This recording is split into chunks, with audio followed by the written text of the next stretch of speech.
On to the Council Chamber tonight, on to our second meeting of the evening, the extraordinary council meeting that has been called. In case there's people here now that weren't here earlier, if I can just explain the evacuation procedures.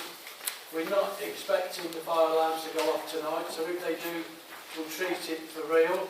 If we can leave this room by the doors either side or the one at the end in the public gallery, and meet across the road at the Yorkshire Bank. If anybody needs assistance, make sure to give us a shout and we'll make sure that assistance is given.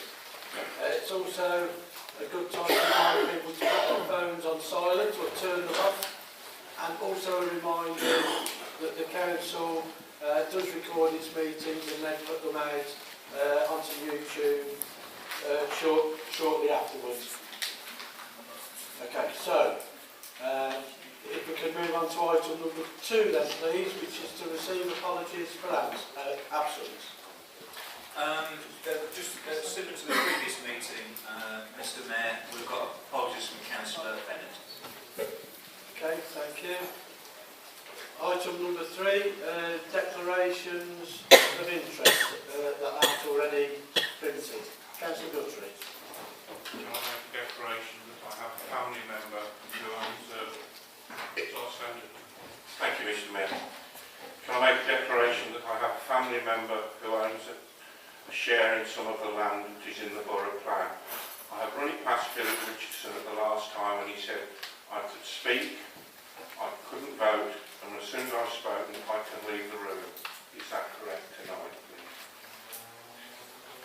Yeah, that advice is correct. Thank you. Okay, item number 4 are public questions and statements. Again, I understand that we have the questions in front of us. It isn't my intention to take any supplementary questions from them either. So if we can move on to that agenda item number 4, and the first speaker is Kyle Evans. Thank you, Mr Mayor. This evening I'd like to talk about why I believe members of the ruling Labour group, and of course the Green Party, should vote for the Conservative Party's motion tonight. The ruling Labour group had yet again decided to add more homes to the borough. What angers me more is that this council has refused to give the people of this borough a consultation. Over 1,500 homes have been added to this flawed plan. It's hardly something that's going to be unnoticed. It's very clear that this council tries to do the bare minimum and provides a third-rate service to its customers.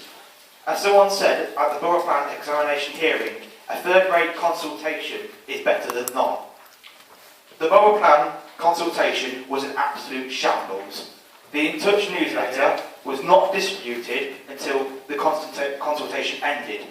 Residents living opposite some of the major housing sites were not even told about some of the events.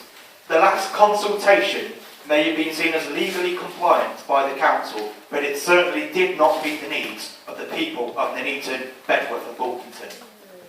When talking to residents on HSG 4 on the Woodlands, which you may like to know, flooded a few days ago, and this is the council's justification to build 700 homes there.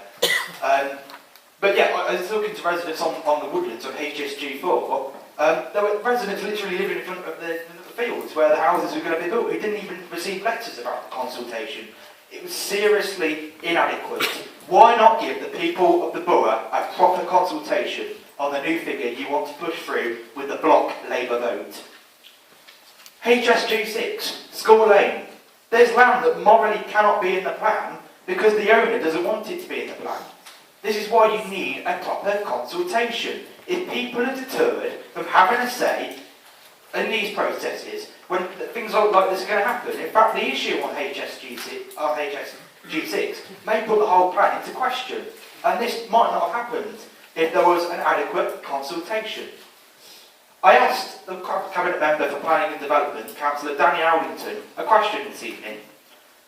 He answered one of the questions when he said that the council spent £19,000 on a barrister, which is absolutely ridiculous. But I also asked on my last question, would he make a public apology to the people of the borough for what they experienced over the consultation? I didn't get an answer. I believe residents in this gallery tonight are still waiting for an apology. Members of the Labour group tonight have a chance to do the right thing for once and stand up for their constituents. People at the last consultation were appalled by the process, and they're now being denied the chance to be consulted on by the next move to add more homes to the borough plan. This motion very simply asks for the council to let people have a say for these new proposed developments. It's something called democracy. This motion is not about accepting these new figures that was pushed through last week by Labour. It's simply asking for a consultation. Just, I've got one more sentence. If you members of the Labour group vote against this motion, okay, the whole concept of democracy.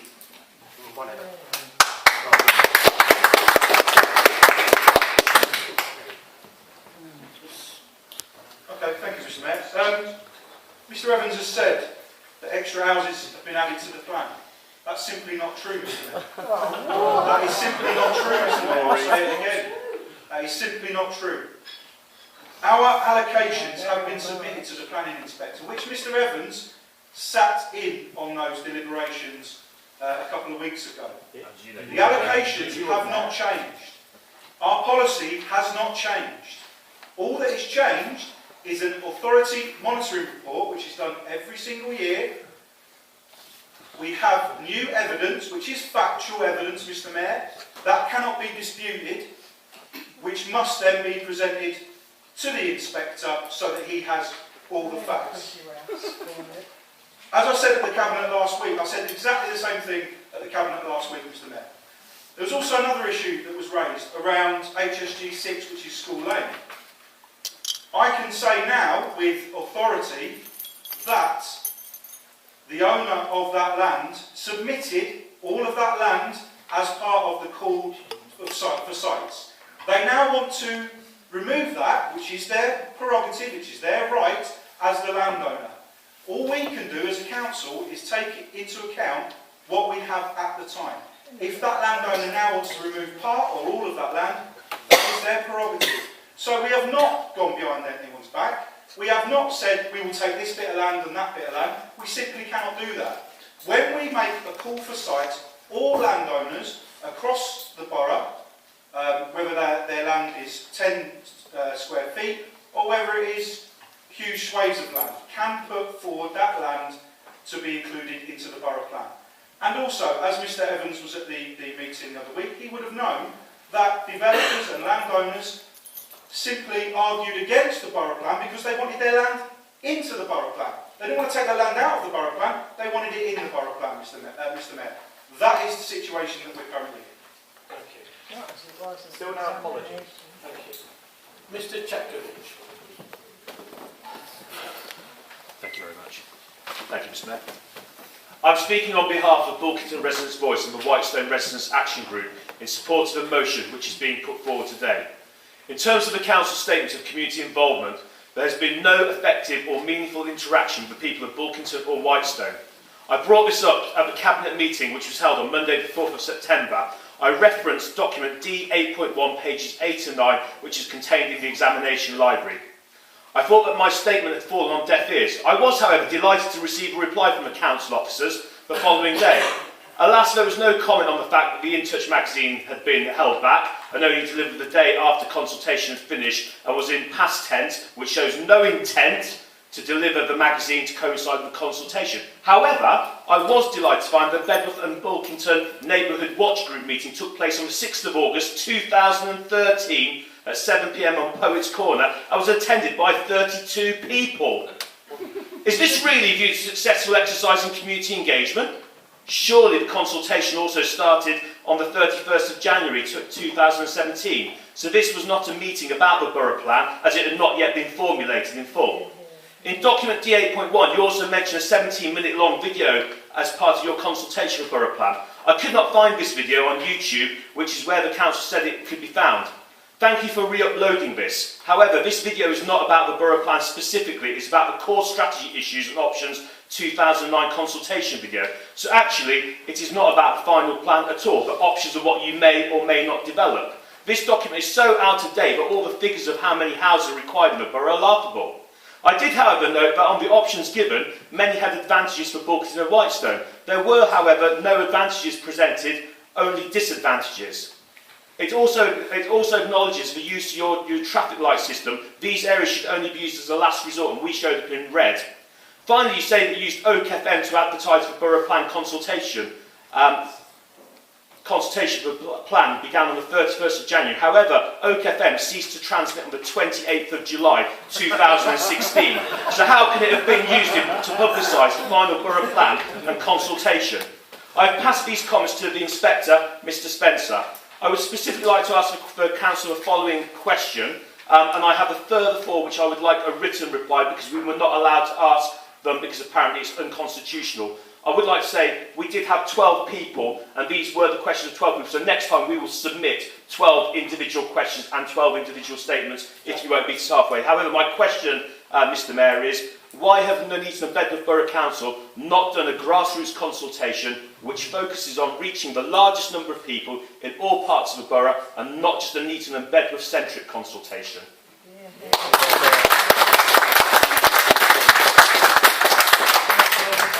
Thank you, Mr Mayor. The consultation on the borough local plan included drop-in sessions which took place in all of the localities of the borough.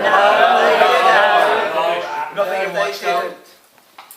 Please, you've asked a question. The Council has produced several pieces of evidence which details the consultation which has been submitted to the Planning Inspector and published on the Council's website. This includes a statement on the media coverage and advertisement of the consultation action plan, and a copy of the consultation summary, which was widely available. It has also submitted a copy of the sample letter sent out to properties close by the strategic allocations, which is a total of 5,060 letters. Out of those 5,060 letters, 676 were sent out within Bulkington. All of this information has been submitted to the Planning Inspector for his consideration. Thank you. Can I ask Carl Mayer to ask his question, please?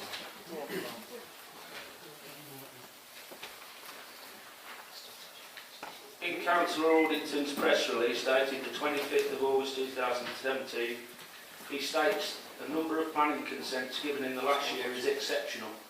Can I just, sorry, Mr Mayor, that doesn't appear to be the question I have. Sorry?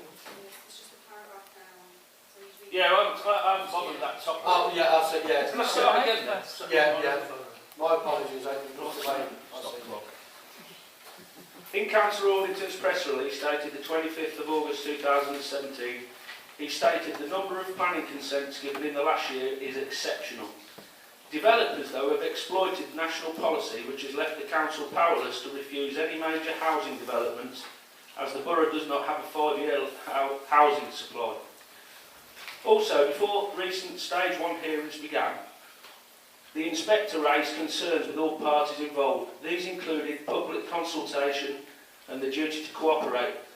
Question 17 read, what dialogue has there been between other HMA authorities between the close of publication on the 13th of March and the submission on the 6th of June?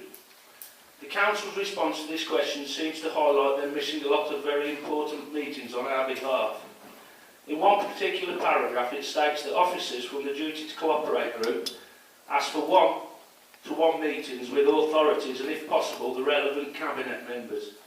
Hence, the Nuneaton Borough Council accepted this. However, Cabinet member Councillor Aldington could not attend due to work commitments. This comes as no surprise to the Action Group after hearing from legals at the hearings, who seem to think the paper trail and transparency regarding the Council and its duty to cooperate memorandum of understanding meetings are non-existent. Like I said at last week's Cabinet meeting, the sharks are circling. Councillor Aldington could not even be bothered to turn up to the hearings themselves and went 6 months without attending important meetings of this council prior to being appointed the portfolio holder in 2015. Perhaps he should be called the portfolio holder for Scarlet Pimpernellism. Question. In in Councillor Ornington's press release dated the 25th of August 2017, he stated planning consents in the last year have been exceptional and developers have exploited national policy which has left the council powerless. Very interesting comment, Mr Ornington. Is this a dig at the planning committee? Are they powerless? Please justify the word powerless in this statement. And I would also like for other questions that I'm not allowed to ask tonight. I'd like a written response to them as soon as possible, please. Thank you, Mr Mayor. That'll be the case. Councillor Arlington, Thank you, Mr Mayor. The Planning Applications Committee has a difficult job to do and delivers its responsibilities to a high standard. The Council at all times has to demonstrate that it can deliver a 5-year supply of readily available housing land. If it cannot do so, then its ability to refuse planning applications for residential development is severely limited. For example, Plough Hill in Nuneaton. This Council's Planning Applications Committee refused that application, but as Mr Mayor knows full well, the planning laws being what they are, skewed towards developers, this allowed the developer to appeal, which they won. At present, this Council cannot demonstrate a 5-year supply of housing, and so the Planning Committee can feel powerless in dealing with residential planning applications.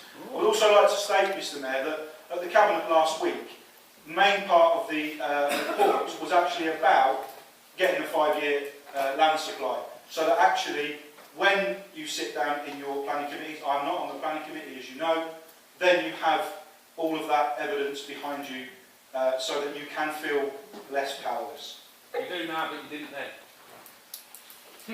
thank you. If I could ask Michelle Cunningham to make a statement, please. Thank you. Well, I think the wording of the motion is actually very poor.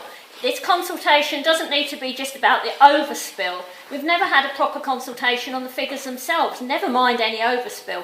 So it's much more fundamental than the accepting any overspill from Coventry or any other parts of Warwickshire. And it's not about them against us, Coventry against Nuneaton and Bedworth, or Nuneaton versus Bedworth, or Nuneaton versus Bulkington and things. No green belt should be used anywhere in the country until all other available land has been used. It's as simple as that. And there's so many other things that come into this. The numbers then obviously knock on to traffic flows, the air quality. I mean, Councillor Longdon earlier on, in answer to my question, said, oh, well, in the borough plan thing, 2030, the air quality will all be okay. I don't care about 2030 at this moment in time. I care about all the years between now and then. We are getting poisoned. There's more and more evidence, and they speak to public health people in Warwickshire, as I have, and they will, they say it is a real problem. And so this numbers game, it needs to be about the figures themselves right from the very beginning, not just about any overspill. And, obviously, numbers then knock on to everything else. Thank you. Thank you. Councillor Arlington, you wish to reply? Yeah, thank you, Mr Mayor. I mean, I just want to clarify a point about brownfield versus greenbelt land. We cannot legally demand that brownfield site is brought forward first above greenfield site.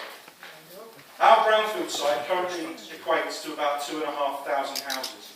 Quite clearly, even if we were to go with Councillor Kundaka's purported 6,500 houses, or even 7,900 houses, which originally came up, then there would still need to be houses built elsewhere. So we cannot legally, as a council, say you will bring that site forward first, you'll bring that site forward next. Okay, thank you. That takes us on to item number 5, which is the notice of motion housing numbers. Councillor Wilson, your name is at the top of the list, so if you wish to move the motion. Thank you, Mr Mayor. I do wish to move the motion as it stands on the agenda. And to tackle one point first, I actually agree with the sentiment of what most of Mrs Concord actually said. However, we designed this motion specifically about the Cabinet item, which we have been denied an opportunity to call in and to scrutinise. Councillor Wilson, I think I think you'll be able to make those points during any debate. I'm not allowed to debate, I'm only allowed to move the motion and give comments with the motion. That's my understanding. Sorry? Okay. Thank you, Mr. Mayor. We have tried on many occasions to address the other issues and we have failed. So the only option we have available to us at this specific moment in time in this specific policy is this motion. And talking about what we have done in the past, in 2012, 16th of October 2012 to be precise, we moved a motion that minutes should be circulated to all members. Incidentally, at this meeting, then Councillor Bill Shepherd had informed the Council that all Labour members on the Borough Plan Working Party were whipped. Hence why we no longer participated. If the decision is already made, what is the point in us attending? So we tried then to amend things. Then on the 13th of August 2014, it's all public, all recorded votes, we proposed a motion which would have established a formal committee with formal agenda, with formal minutes, and open to the public to attend and scrutinise us, subject to the provisions of the Local Government Act. And now it's a shame that yet again we are here in this position. We're here because Labour cannot and will not stand up for the residents of Nuneaton and Bedworth. They are giving in to Coventry. Nuneaton and Bedworth Labour are doing Coventry Labour's will. That is it, pure and simple. Now, Councillor Aldington says there is no change of policy. That is misleading. We have now agreed to take Coventry's overspill. The Cabinet report actually says with these additional houses he has now found the room to build, we can now accept the Coventry overspill. That will go to the inspector, and that is them trying to buy off the other councils and the other objectors to say we can go ahead with this plan. And then he said that we are not increasing density. Well, and I challenged him over this at Cabinet. Well, Councillor Harvey likes to brandish his dictionary, so I've extracted this from the Oxford English Dictionary today, the definition of density. The quantity of people or things in a given area or space. Now, if you are now putting 4,000 odd houses into a space which contains 3,500 houses, you don't have to be Einstein to work out you are increasing the density. Now, in the Council's own consultation document, the floor consultation document, it says that we have roughly 1,600 dwellings per hectare, whereas the Warwickshire average is 277. A gross disproportionate amount compared to the rest of Warwickshire. But Labour opposite now want us to take up to 2,000 dwellings per hectare and build almost 750 houses per year with a trajectory on the plan. Now, we had a consultation on 13,500, which I fundamentally disagree with. But we had no consultation at all on 15,300. And what Labour have done by marking it not for calling and trying to hide behind another agenda item is cheating residents out of the opportunity to have a voice on what you are doing to our borough, not your borough, our borough, in what is happening. Now, at the consultation, at the inspection event, the Council's QC, who we now know we paid £19,000 for the privilege of, said that a third-rate consultation is still a pass.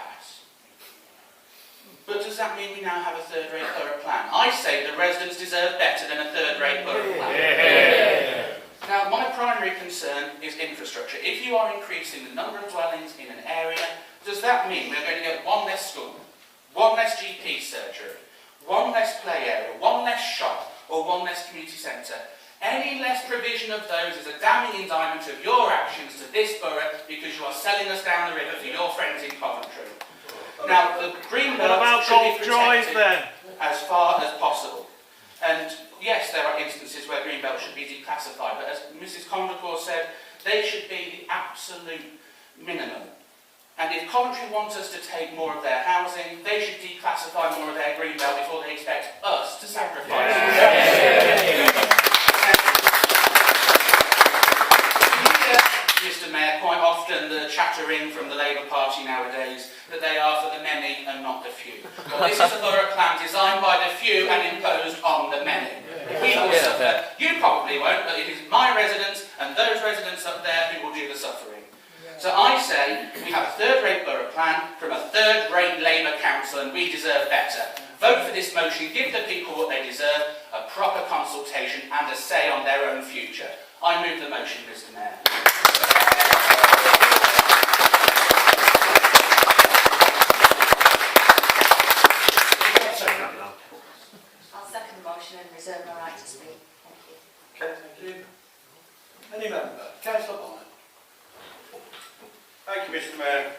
I'd like to propose an amendment to this proposal which has been voiced.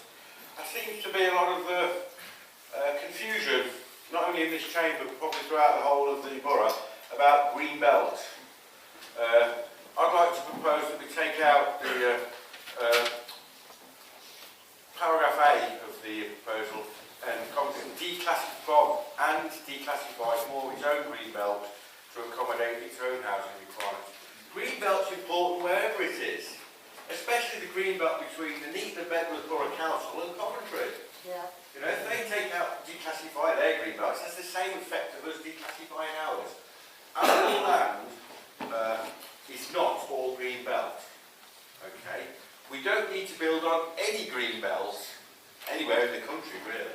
So I'd like to propose, I'll repeat that again, where it's annotated A, paragraph A, just make it Coventry City Council reevaluate its housing land supply, full stop. Delete the rest of that sentence, please. Okay, thank you. Is that seconded? I'll second it because I'd like to speak later.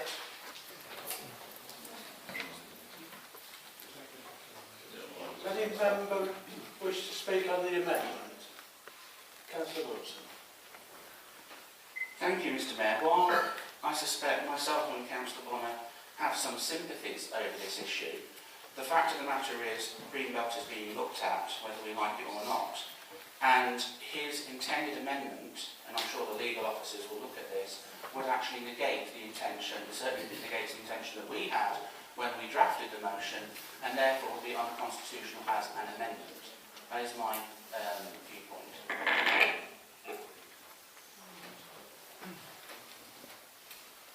So I'm just wondering what's just been said. Any other member wish to speak to the amendment? Councillor Golby. Sorry, I won't be long. The removal of Greenbelt, we are discussing it from our own point of view. I think if you want to make representation to Coventry, then that's fine, but this isn't a discussion about Coventry removing their Greenbelt as such. It's about us not having to remove ours. So if you want to make representation to Coventry, that's fine, but this is not what this motion is about.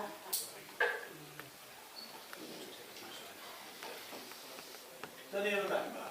Chair, am I allowed to, there's some rules in there, are you allowed to speak on the amendment and then, when you've had a vote on that, come back to the I won't speak. Yeah, we're speaking on the amendment at the moment. Depending on the result of that is where we go then. Obviously, if the amendment wins, that becomes a substantive motion, and that's what we're speaking on, but we're not there. Very difficult, Chair, not to talk about the motion when we're talking about the amendment. But in fact, Councillor Bonner is right. Coventry's Greenbelt comes right up to the edge of Nuneaton and Bedworth at Kersley. Yeah. So if you take out Coventry's Greenbelt, then you've actually made life worse for our residents as well. In actual fact, a lot of land, as he said, that's down as Greenbelt isn't Greenbelt at all. It's areas of restraint. So, but really, Mr. Mayor, I don't want to be voting about that because it's about the whole issue. I want to speak about. Mr. Mayor, I'm going to have to make a point of order. Yeah, I'm going to have to make a point of order. We none of us, it's misleading to identify which bits of Greenbelt in Coventry, Coventry's Greenbelt, they may choose to declassify. We none of us know that. It's misleading to say it would be that bit there. And I also have to, again, Mr. Mayor, draw your attention to the fact that the amendment would negate the meaning of the original motion, and therefore we shouldn't really be speaking to it. It should be disallowed. Thank you. Okay, well,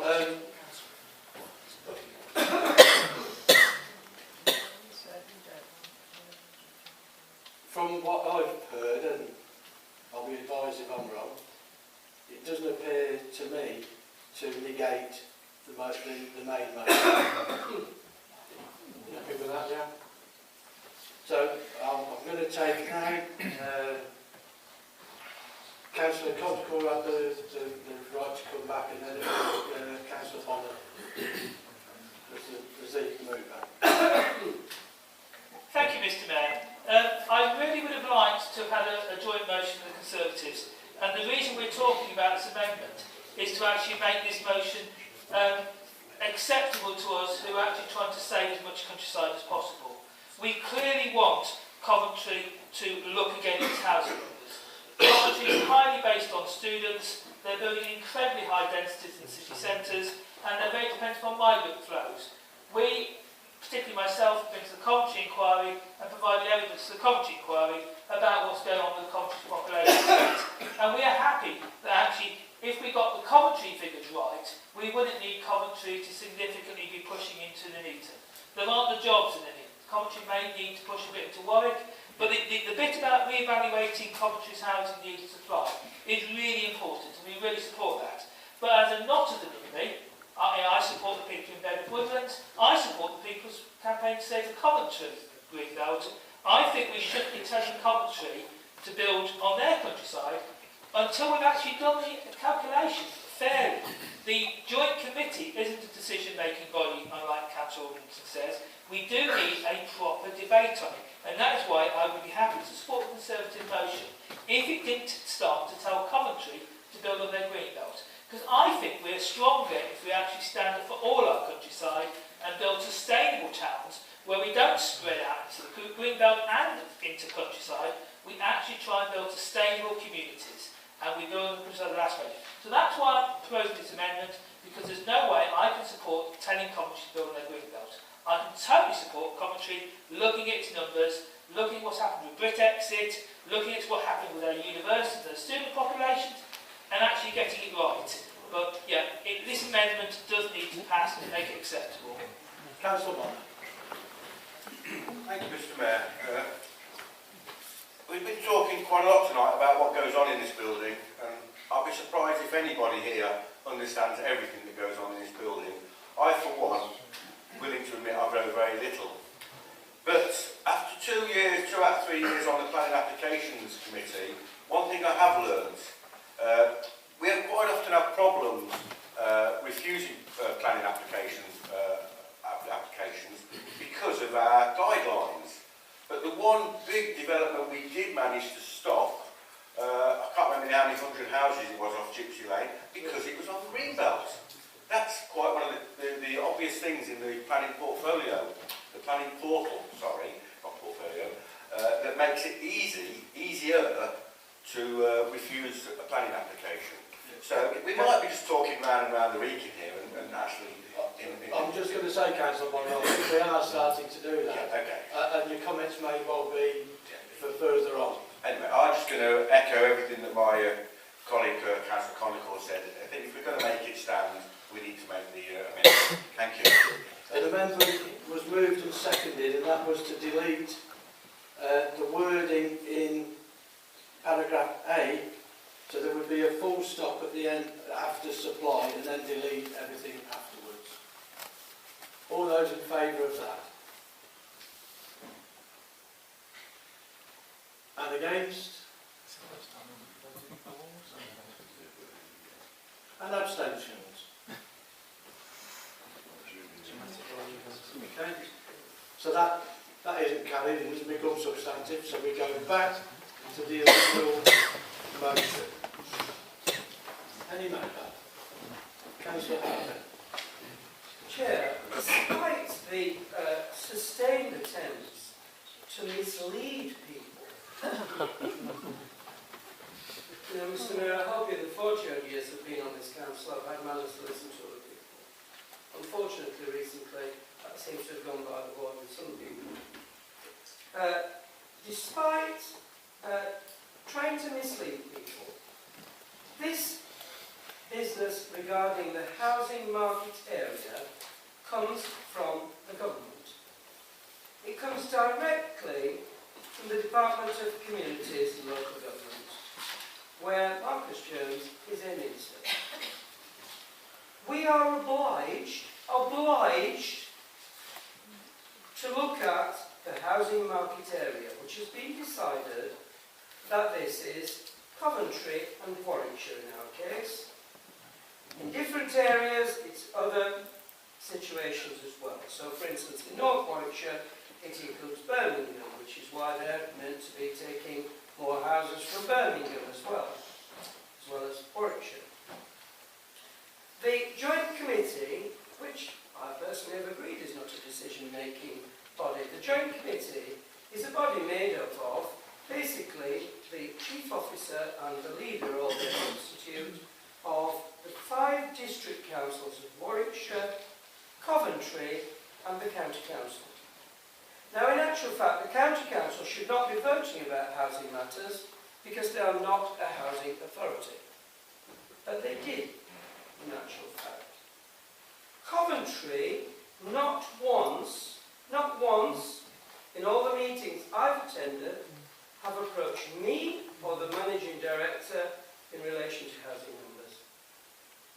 The situation was, Mr Mayor, that our officers had to meet behind the scenes. This is what Councillor Condicall likes to think is secret, but that's their job, to go and meet and come away with the total housing market area. It isn't because Coventry wants this or doesn't want this. Other areas in Warwickshire, North Warwickshire, Warwick District, Stratford-on-Avon, Rugby, most of them are taking far more houses as a result of what's called Coventry overspill. It doesn't actually mean people set off from Bull Meadow bus station, get on a bus and move here. It's because of the market for housing in Coventry and Warwickshire, which isn't easily divided just by a line on the map. People don't live their lives like that. So I live just across the border from North Warwickshire. So whatever happens there, they're building 600 houses just up the road. It affects me. Whatever happens in Kersley affects about people in Coventry, Kersley, affects the village of Kersley. At the leaders' meeting, and this is well known to the people opposite, when we were suddenly presented, before we'd done all the details of the borough plan, suddenly presented from Warwick District, I believe it was, numbers and a memorandum of understanding for these numbers. I was the only one who refused to sign. And there were residents in the gallery, from this borough. I was the only one. As a result, I was attacked relentlessly by every Conservative leader at that meeting and at subsequent meetings where Councillor Jackson attended one following, where she was also attacked. Very, very forcibly, even by some of their officers, which is totally improper. Because our plans had not been fully developed, Mr Mayor. So, every Conservative councillor, the County Council voted against us, North Warwickshire did, Warwick, Stratford, they're all Conservative, Rugby did. Coventry never said a word to me, they never said a word to Halifax. So it isn't a simple thing of saying Coventry wants Nuneaton and Bedworth to take this number. These are numbers decided throughout the housing market area. You can believe me or believe me not, you just have to look at the minutes of all those meetings, you have to look at the facts that are before you, and you have to look at where this has come from. And it's come from the government.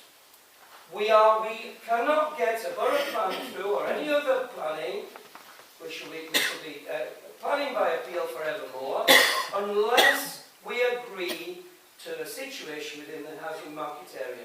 And the numbers for Nuneaton and Bedworth are very low compared to some numbers. Very, very low. That could be why they were ganging up on us.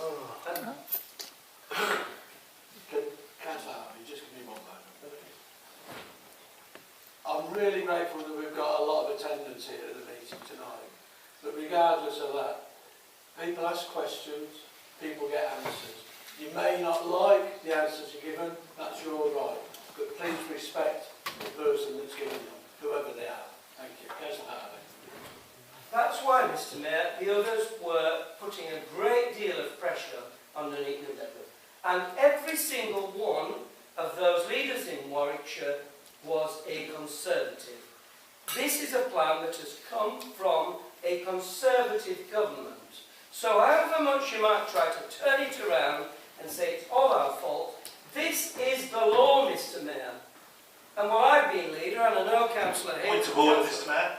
It appears that the leader is saying it's the law that we must take 15,000 houses. That's you're misleading the public, and I make that point of order, Mr. Mayor. I'll clarify, Mr. Mayor. It's the law that we have to look at the housing market area, and in our case that is Warwickshire and Coventry, and all the other authorities do it. It's the law that comes from the government, Mr. Mayor, and we have never broken the law. Thank you.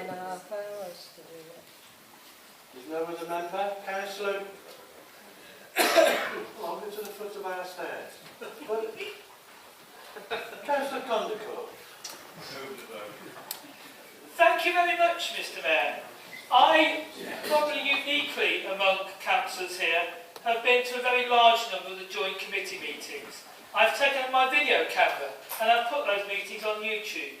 I actually have a great insight as to what the joint committee did and the history around us foolishly accepting these numbers. The government expects every council to work out its objective housing need, OAN.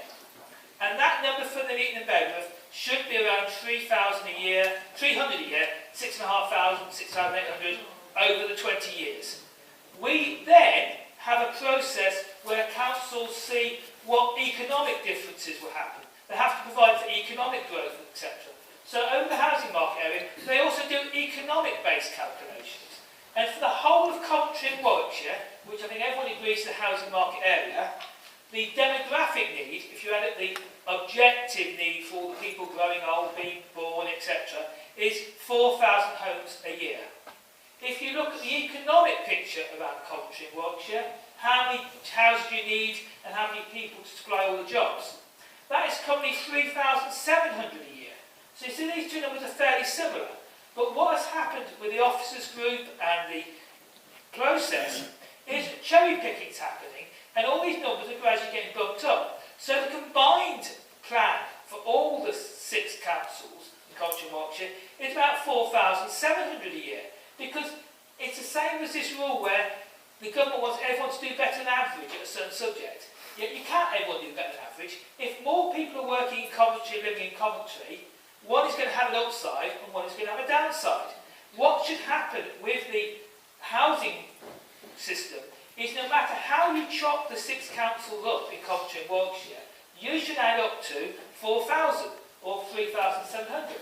By the way the whole process has been going, the corrupt process cherry picking a Coventry plan based on demographics and a Neaton plan based on economics, and adding a fudge factor here, we have got to a silly number. And I come back to the fact that Coventry is building 1,000 houses a year. We're being expected to build in 2020 1,500 houses a year. We have no universities, no massive factories. We have enough work for 300 extra houses a year. There is no magic way to build 1,500 houses in this borough a year. There is no infrastructure and there's no money to pay for infrastructure. Dennis Harvey did have, Councillor Harvey, a very good rant when he got presented with 13,000, 14,000. But he actually agreed in a meeting in Coventry to the methodology, how we're going to allocate this 4,700. And the overflow from Coventry was allocated on the basis of commuting flows. This is nuts because a lot of people in the Neaton and Bedworth commute into Coventry. So by allocating the overflow on commuting numbers, the more you've got a problem with lack of work, the more people have to commute to Coventry, the more housing you had to take. So the day in the Coventry meeting, where Dennis Harvey, Councillor Harvey, accepted we would take housing based on commuting flows, the 14,000 was then set. It was set in stone. We should never have agreed that, and we should have actually had committees debating here how many houses we should have accepted, not just saying, oh yeah, that's okay, we'll do this, oh that's okay, we'll do this, oh, I don't like that number, we're being picked on. We have made an almighty mistake in this process. We should have had a proper scrutiny committee, we should have looked at the numbers, we just talked about it, and we should have discussed and fought for a housing target, 6,500 plus or minus a bit, not gradually let it get ratcheted up. And it's interesting that North Warwickshire, it's taking a lot more housing, and it's getting loads of infrastructure money from the Birmingham area to pay for the infrastructure for that extra housing. We're taking Coventry housing that probably doesn't need to exist because the students don't want to move from the University of Warwick and the University of Coventry to live in Nuneaton or Bedworth and get those 48 buzz back in Coventry. Yeah, it's just not going to happen. But the way the system is working, we're assuming a massive flow of population in Eton and Bayreuth. It's going to be a total disaster. We're going to be housing all over the place and loads of half-built sites. Because we're not going to build 4,500 homes, we're going to build the wrong 7,000 or the wrong 8,000. Yeah. We'll have lots of half-built sites. We'll trash the Woodlands, we'll trash Wellington, we'll trash Bolton, but we won't actually finish any of them. In the last couple of years, we've never finished any house building because there's actually not enough demand to actually finish off sites. So we end up with 20 or 30 half-finished housing estates. Thank you, Councillor.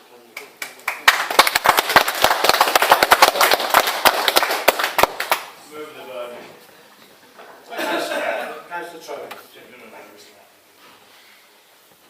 So shambles, a word we've heard a fair bit tonight, and it seems that every time we stand up and talk about the borough plan, the word shambles comes up and up again. And is it any wonder? I mean, you know, we have to. It was flawed from the very start. The whole premise was wrong. We should have heard, you know, it's been mentioned earlier tonight in several comments, we should never have had numbers as high as the ones that were proposed by the Labour group. Thousands more than they needed to do. And actually, when you take into account the employment that's been mentioned as well, given that the employment levels that were promised and envisaged by the Labour group have never materialised, the numbers were nowhere near as high as that, you would expect the numbers that were proposed to actually go down, not go up even further. If we had a reasonable target to start with, if it had been done sensibly, if it was a few thousand to start with, and that had been amended properly because of the employment numbers, then maybe, just maybe, taking a few more, a modest number of houses to meet a wider area target would be reasonable. If we had the infrastructure and all the rest of it put in place, it might be reasonable.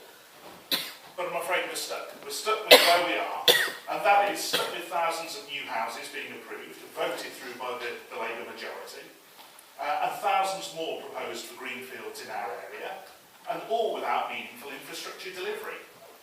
By increasing the housing density, as we heard from Councillor Wilson, voicing a very real fear here, we're going to lose what little additional amenity and green space and whatever was going to be in these new developments, and that's only going to exacerbate the infrastructure failures even further. And is it any wonder that because of this, all this shambles, the public have seemingly lost faith in the leadership of the council? I'm not surprised. I mean, we're talking about the sleight of hand here over the Coventry housing numbers.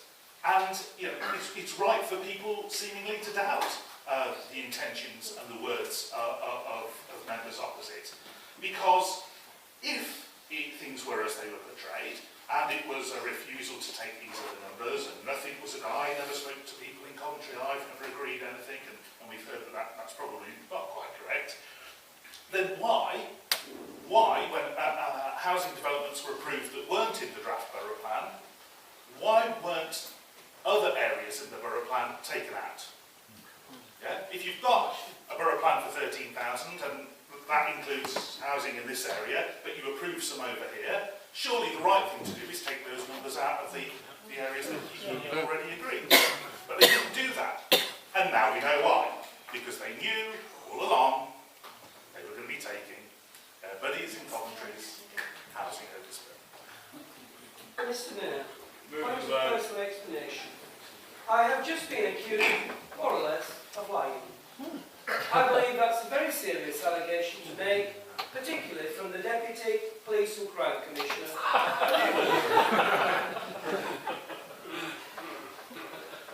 Councillor Alpington. Thank you, Mr. Mayor. I'm a little bit confused because I don't think that they're actually debating the motion that they've got on here. They seem to be debating the borough plan, which, by the way, was submitted to the planning inspector some time ago. So let's get back to the motion then, shall we? This motion is an absolute nonsense, or to quote Councillor Tromans, a shambles. Now, before you start jumping up and down that I've called a motion that purports to protect the interests of residents nonsense, let me explain why. The first point in the motion. Do you honestly believe that Coventry are going to restart their plan process? Do you really believe they're going to do that? The time to object to the Coventry plan was when they consulted on it. You could have done this at the time and you did not. The second point, Mr Mayor, Councillor Gorby have said that this isn't about Coventry. It quite clearly is about Coventry. So the second point says, a further consultation takes place with the residents. I believe Councillor Gorby hasn't spoken yet. Oh, okay. I retract that then, Mr Mayor. Okay. So the second point on that then. We would have to consult on any increase in housing numbers.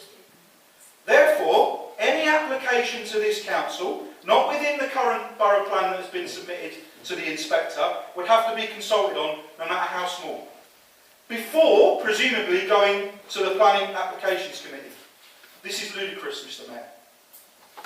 But again, only in those areas that were identified in the report last week. So not the Woodlands, not School Lane, places like that. Only those areas identified. So they're protecting a certain part. It's said that that extra housing has been added to the plan. And again, I'll repeat, this is simply not true. Our allocations have been submitted to the planning inspector, and I said that at Cabinet last week. Councillor Wilson talks about bending to Coventry, and again, he is misleading everyone here tonight, as he well knows. The extra housing was agreed by all districts across Warwickshire, except Nuneaton and Bedworth, as part of the duty to cooperate. This motion would entail significant delay, during which time we would have no 5-year land supply, something which we have been vehemently accused of by the opposition in the past, that we've delayed things. They now want to delay it. They now want to take us right back to the beginning. And I'll leave everyone with this, Mr Mayor. The government is due to introduce a new method to calculate housing numbers. If we were going to go back to the beginning, this would mean going right back to the drawing board, and if there was a significant delay, we could get extra housing. And that would be on this motion tonight, Mr Mayor.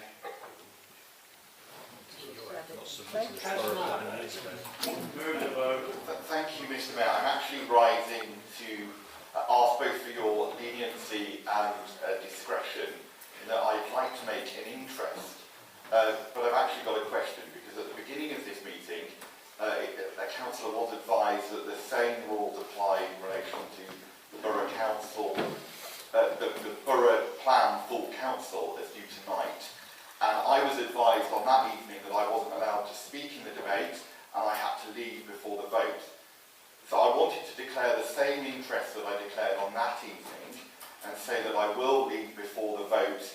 But if Councillor Gutteridge is able to speak, with your permission, I would like to do so if Councillor Gutteridge does. But if he doesn't, I will leave before the vote if the rules do still apply. I would like some advice on that, because I am confused about whether the rules do apply, because I thought this was something different. Thank you, Mr Mayor. Well, if you're confused, so am I. It may help if you can tell us what your interest is in declaring. Thank you, Mr Mayor. My interest is that I am both employee and board member of Orbit Heart of England Limited, and also a shareholder. That is a housing association, a registered provider, but it's a deemed pecuniary interest, so I'm told. I'm also, by virtue of being a member of General Synod, a member of every parish council in this diocese, and a member of Deanery Synod, and they will benefit from the sale of some land. And this was raised at the Borough Council, Borough Plan Council meeting. So that was referred to this evening, Mr Mayor, and I just want to seek clarity. Yeah, well, thank you. And hopefully we've got some. I mean, normally you can have advice, but it's up to the individual member whether they take that advice. However, the advice that I've just been given is it would indeed be the same advice as been given to Councillor Guthrie. You could speak, but then you wouldn't be able to take part in the vote, and you would have had to leave the room before that vote's taken. Thank you, Mr Mayor. Move the vote. Councillor Gray. Thank you very much, Mr. Mayor. Firstly, on this amendment, the council needs to stop blaming the government. They said the being government is forcing them to do their job. What a shame. You have to do your job just like everybody else in the world. By the way, we just had a general election, and did Labour put in their manifesto that councils wouldn't have to put together a local plan if they were in power? I don't think they did. The residents here deserve consultation on the increased numbers of houses put forward in this plan. The portfolio holders denied that the numbers are increasing and that the increase in density at HG1 is happening. I think that he's denying the obvious truth that I think he thinks that if he keeps denying the obvious truth that enough people will start to believe it. The Borough Council's now paid £19,000 for a legal representative, which could have been spent on informing every resident in the borough about consultation. Could have been spent on more consultation drop-ins. Could have been spent on an In Time In Touch magazine in January, and sending officers to represent the borough to over local authorities' local plan consultations.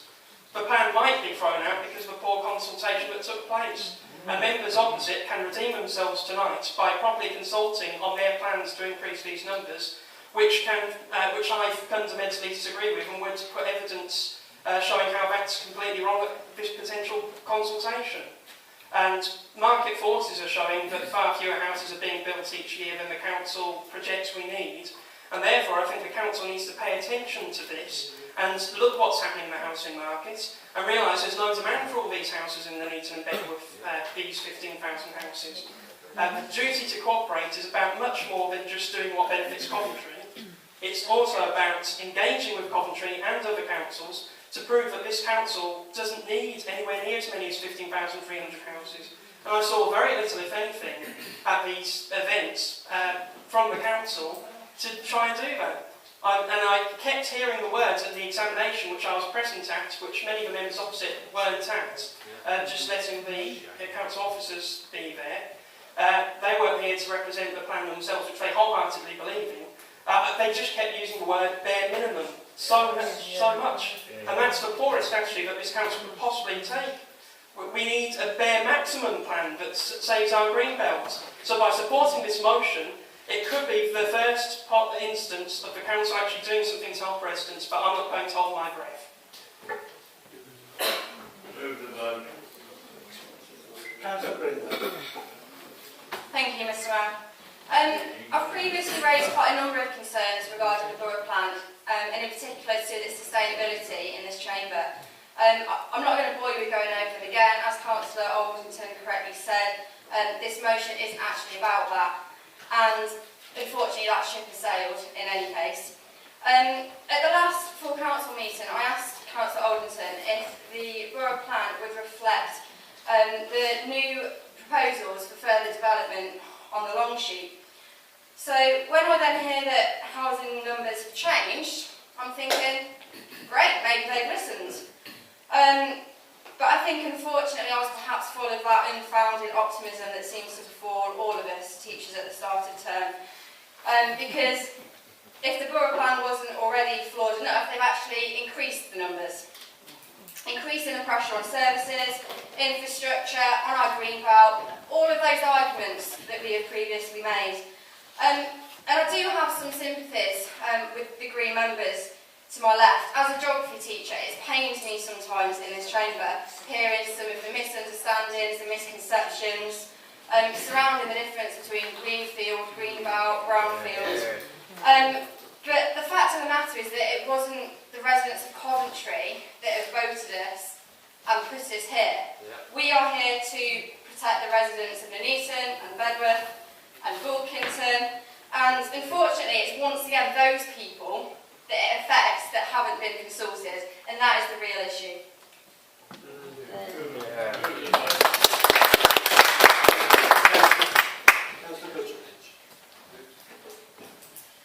Thank you, Mr. Mayor. Well, I feel for our residents of both the borough of Nuneaton and Bedworth. Well, it's 13,000. Well, it's 13,600. No, it's now 15,223. But that's the good news.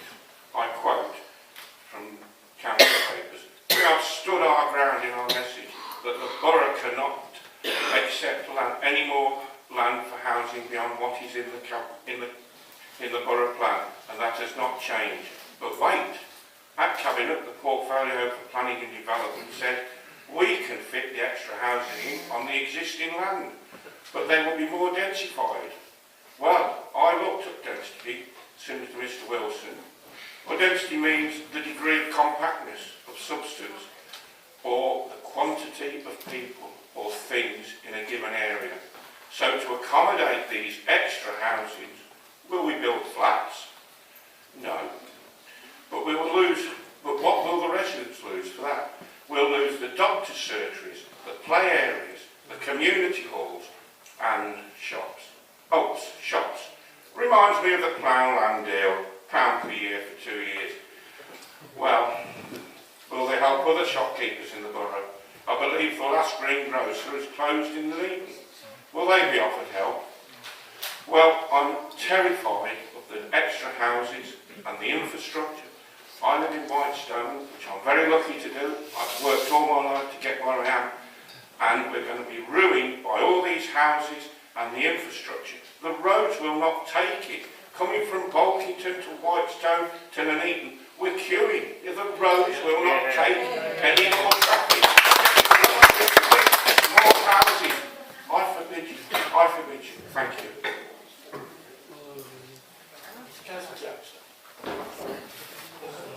Thank you, Mr. Mayor. Lots of comments being made, it seems to me, about for a plan rather than the motion in front of us tonight. But I've risen to address something Councillor Brand said, which is plainly lacking in factual evidence. We do have a housing need in this borough. There are over 1,000 people in this council's housing waiting list. We do have a need to provide further houses. You may argue about the numbers of those housing, but to say we do not have a need is frankly to deny the Point of explanation, I never said we didn't have a need, I just said we didn't need 15,300. Mr. Mayor, I will continue to say the comment as I heard it was, and I'm sure that the YouTube video will be able to enlighten us on the hearings tomorrow, is that Councillor Grant did say there was not a housing need. Clearly there is.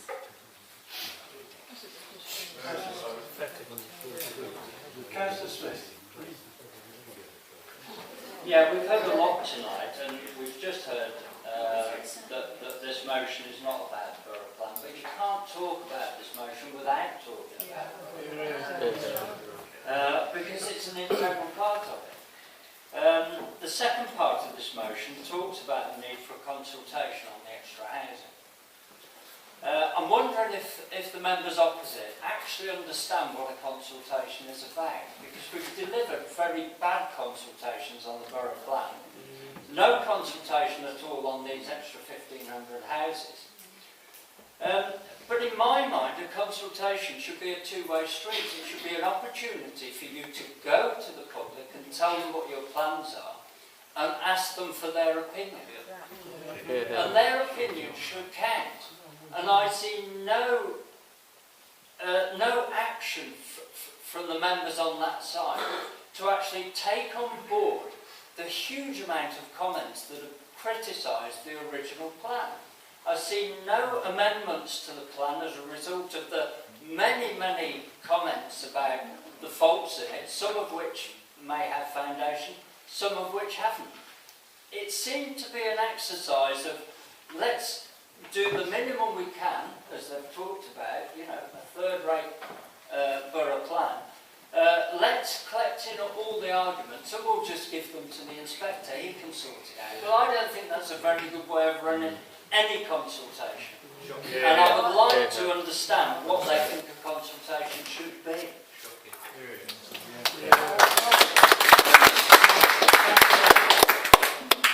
Thank you, Mr. Mayor. Can I thank you for your indulgence? Just to respond before I leave, I'd like to make a few points. First of all, I was at a meeting, I think it was yesterday evening, with Councillor Wilson and members of the opposition and my ward colleague.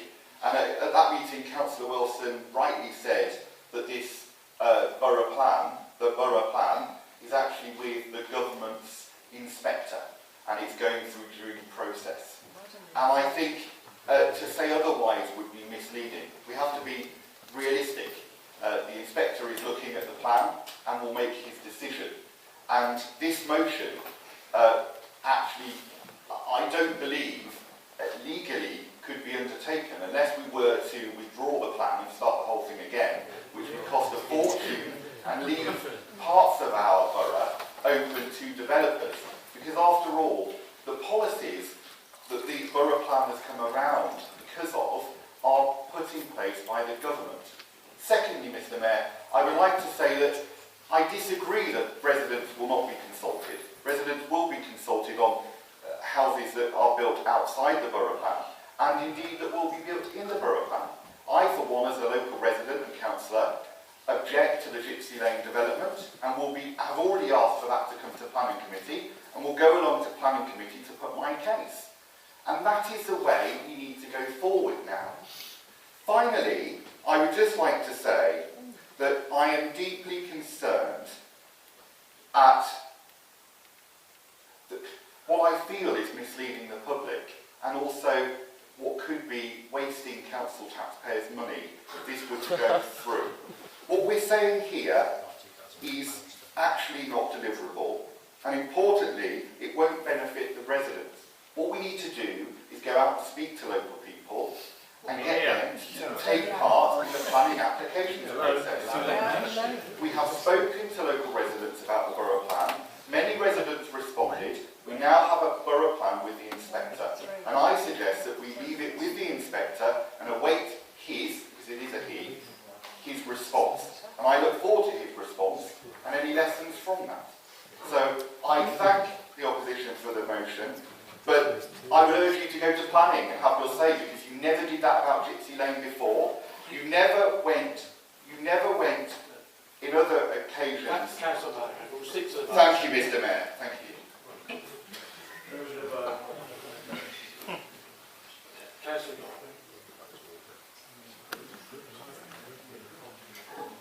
Thank you.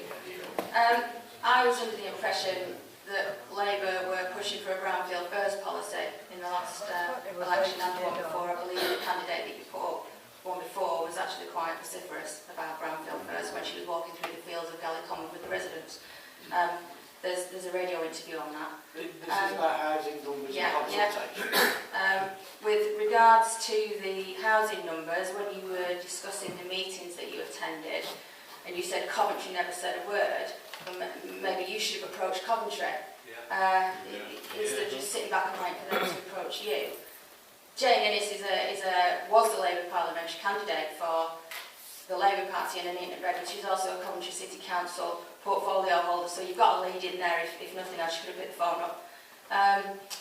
While I'm also referring to something that was said earlier on about meetings, I saw some head shaking. Councillor, or ex-councillor Bill Shepherd, who the last mayoral term was actually the mayoral consort, should I say, an extraordinary meeting of the Nuneaton and Bedworth Borough Council, which was held at the Town Hall Nuneaton on Tuesday the 16th of October 2012, stated under his declarations of interest that Councillor W.H. Shepherd declared having been with... This goes to the housing numbers. Councillor Golby, this motion is about housing numbers. This goes to the housing numbers, yeah. It all counts to that. Well, that isn't directly relevant to the motion. Well, it is, because it's not. whipped. Okay, well, I'll publish it later, it's fine. To say that we want to delay the planning with the motion, it isn't true. We actually just want a reasonable outcome for the residents. The consultation is the key. The last iteration of the borough plan was really bad for the consultation and communication with the residents. In some areas, it was non-existent. You know, I've heard it said that the In Touch magazine is a useful communication tool, which is, you know, fair comment, but I think Stobius thought the same about Pravda, but not that I'm liking the borough to a communist Eastern state bloc. You're starting to stretch things a bit. Okay. People have been very patient, it's been a long night, so stick to what's in front of me. my feelings on this is when you've missed such an important tool for engaging with the community, as in the In Touch magazine, when you said yourself sometimes it's the only way people get to see what's going on in the borough, and yet you didn't publish it on one of the most important topics of the generation for this borough. You've answered your own argument. It was a waste of time. You should have put as much publicity as you could to consult with residents, to keep an ongoing dialogue with the residents, and it wasn't done. It wasn't done because we had periods of silence and inactivity. No one knew what was going on. Nobody could get any answers. Nobody knew the housing numbers until it was altogether too late. And I think these housing numbers that have been put out now, it was likened by one of the barristers to putting your hand down the back of a settee and finding a few quid. He actually said that. It shouldn't be a surprise that we've got these numbers because we've been granting the planning permissions for these. So how is it suddenly, all of a sudden, produced in a document? This document should have been a work in progress over the lifetime of this plan. It should have been amended and put forward and published. And to do it after the consultation and after the submission, actually the inspector pointed out that the duty to cooperate actually stops at the point of submission. So publishing the numbers after that doesn't technically fulfil your duty to cooperate. He also said that turning up to meetings and saying you cannot take these numbers with an evidenced approach and a methodology to back yourself up is actually taking part in the duty to cooperate. It doesn't mean a duty to roll over, it means to cooperate. So why wasn't it all done? Why weren't these numbers argued at the point? Why aren't these numbers being reduced rather than increased? There are so many questions that residents want answers to, and it's like a wall of silence. We've got nearly 1,000 extra houses going up on plot HSG1. The overall plan, the overall numbers has increased from 13,372 to 15,223.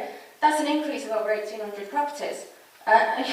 You cannot say on a whim, again, put your hand down the back of the settee and pull out a few quid for your shopping budget. You wouldn't plan your shopping budget like that, you know, a trip to Aldi's. Why build a borough plan or something like that? I'm done. You know. Well said.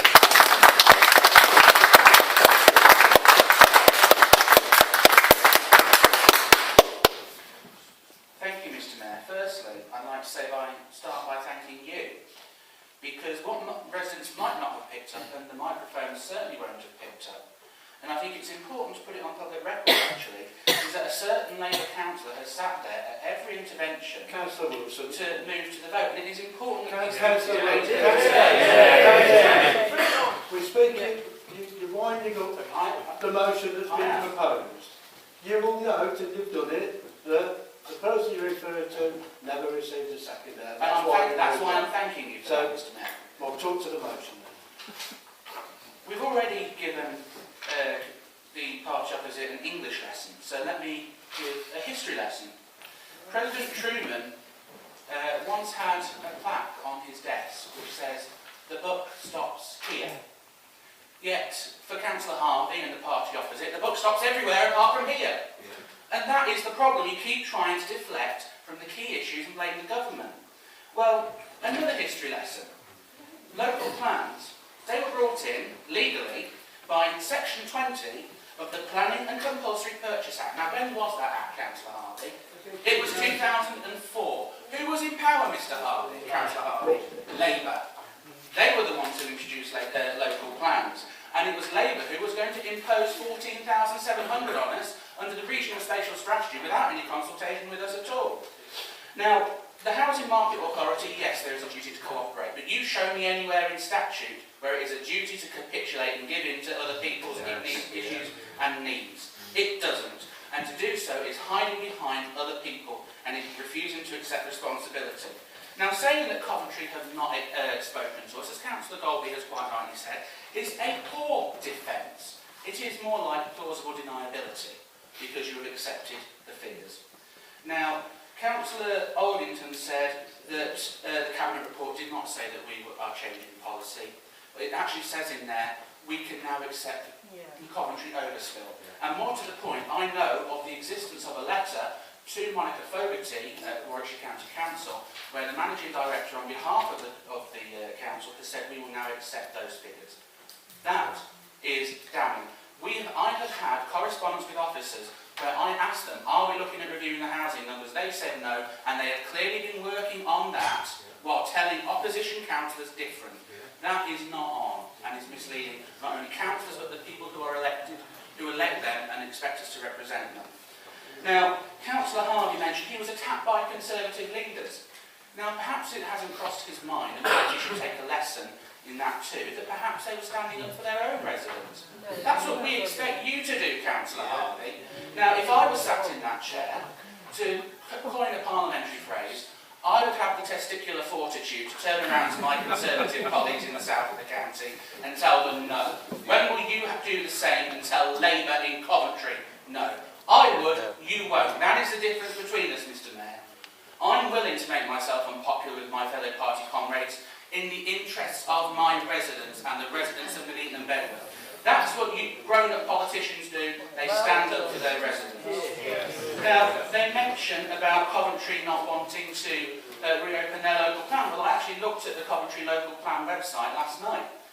They have submitted, retracted and resubmitted their local plan 4 times. So why can't we believe that with some negotiation and some talking, some honest talking and a decent argument, like the fact that we are the most densely populated in Warwickshire, almost 1,600, whereas the average density is 277 in the rest of the county, that is a very logical and decent and rational argument that our residents can expect.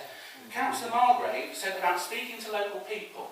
There are people in that chamber I have spoken to constantly, consistently, and defended their interests and told them every step of the way what is going on in this chamber. Why couldn't this council do the same? Give us a decent consultation, inform us and let us know what is going on. And actually, I saw no Labour councillors at public consultations. It was only councillors on this side, and to be fair, the Greens actually went and spoke to residents and fronted it out on behalf of the council. Council officers couldn't even answer basic questions of residents' concerns about issues which were happening in their patches when we were actually deigned to give the ability to be consulted. So what I say is, let us have a proper consultation now. The taxpayers have already forked out £19,000. I'm sure they wouldn't mind paying out £19,000 for a proper consultation this time.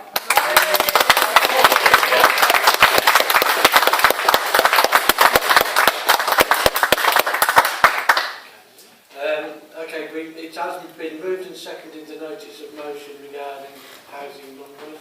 There's also been a request for recorded vote. We'll move to that. Thank you, Mr. Mayor. I will read out the name of each member who will then indicate if they are for or against the motion. Councillor Alding. Against. Councillor Beaumont. Against. Councillor Bennett apologies. Councillor Bonner. Against. Councillor Brindley. Councillor Copland. Against. Councillor Daffin. Against. Councillor Doughty. Councillor Elliott. Against. Councillor Gizane. Councillor Glass. Against. Councillor Golding. Councillor Grant. For. Councillor Goodrich not here. Councillor Hancox. Against. Councillor Harvey. Against. Councillor Haynes. Against. Councillor Jackson. Against. Councillor Kondaka. Abstain. Councillor Tony Lloyd. Against. Councillor Ian Lloyd. Against. Councillor Longden. Against. Councillor Margrave is left. Councillor Caroline Phillips. Against. Councillor Neil Phillips. Against. Councillor Pomfret. Against. Councillor Margaret Pomfret. Against. Councillor Jill Shepherd is not here. Councillor Tracy Shepherd is not here. Councillor Smith. For. Councillor Tandy. Against. Councillor Tromans. For. Councillor Watkins. Against. Councillor Wilson. For. The motion is lost. Can I thank everybody for their attendance and their contributions and declare the meeting closed?